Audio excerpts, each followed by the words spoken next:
New UI, who dis, they fixed it just in time because up next is Team Radiance. Starting with the ADC, Cyclone Spin. It takes a lot to be considered the best in the league. What is best? The best mechanics, the best theory crafting, the best strategy, the best hair. In Season 2, his mechanics were great. His knowledge was insane. The skill gap between Cyclone Spin and everyone else was practically immeasurable. He was playing a game that the rest of us just didn't comprehend. He was a solo laner back then, and you know how it is nowadays. You've got like 5 gods in solo at most. He was playing a new god practically every game, every match. He was getting pentakills on teams left and right, in the fountain even. No place was safe from him. The way he played went beyond just the solo lane. He definitely had a better understanding of the game than everybody else. But was he so great because he was so far ahead, or were we just severely behind? As players started to improve, as teams started getting better, it showed that he was having a really hard time putting the team on his back. If anything, they were holding him back. He needed a new team, players that were closer to his level. In order to accomplish this, he had to swap over to Hunter. I know.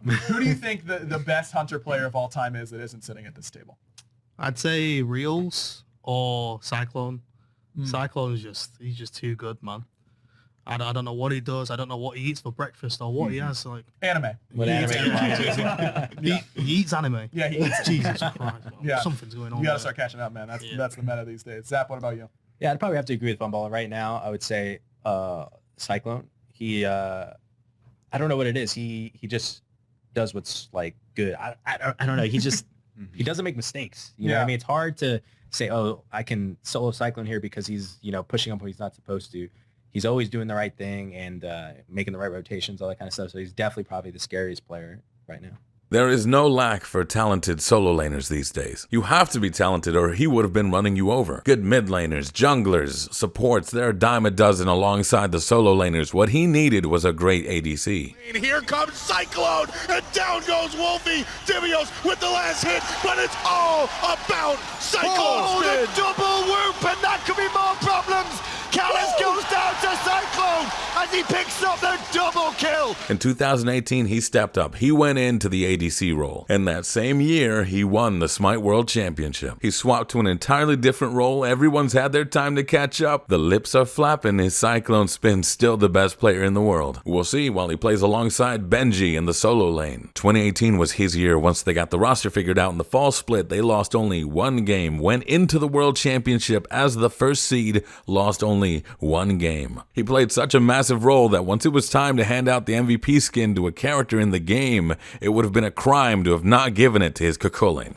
16 Kukulin is doing plenty of damage. Wolfie uses both relics just to try and stay alive, but Benji still gonna find him underneath the tower. Benji versus the world. Into it, Panicat, no mana. Look at where Benji is. He's handling everybody. Benji against the world about backside down. He gets a kill. Oh my God! He's a man mountain. Juke and all these abilities. No way. Finally, he falls down. Always been around. Let's have a look at that play anyway, just to see exactly how he went down. Just ults. Everyone's trying to deal with him. He's just too tanky.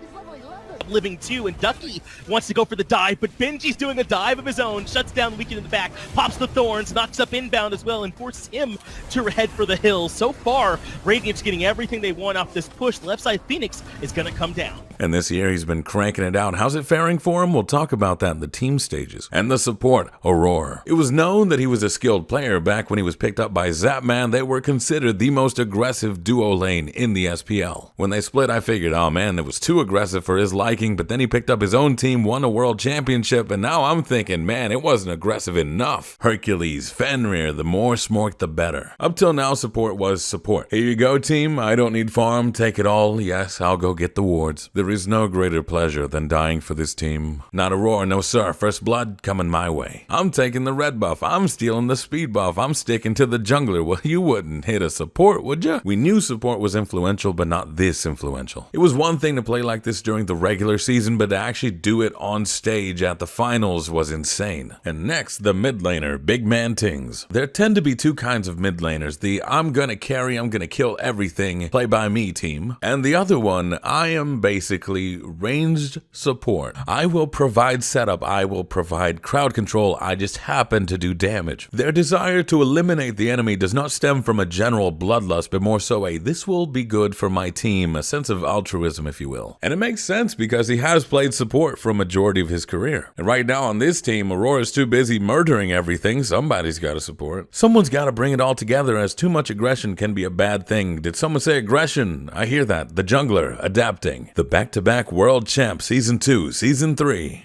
It's gonna be all three, and two will get stunned out. Oh no! He's taking tons of damage. Oh no! Chaos wants to move forward. They don't have enough time for this. They don't have enough time for this. Go. It's a deicide for Epsilon. Can they win off of this, ladies and gentlemen? Well, there's 4 members left, and into the sky goes adapting. The ultimate's weighing down. The Titan is under siege. Energy are looking to be world champions again, and they've done it. Long live the king!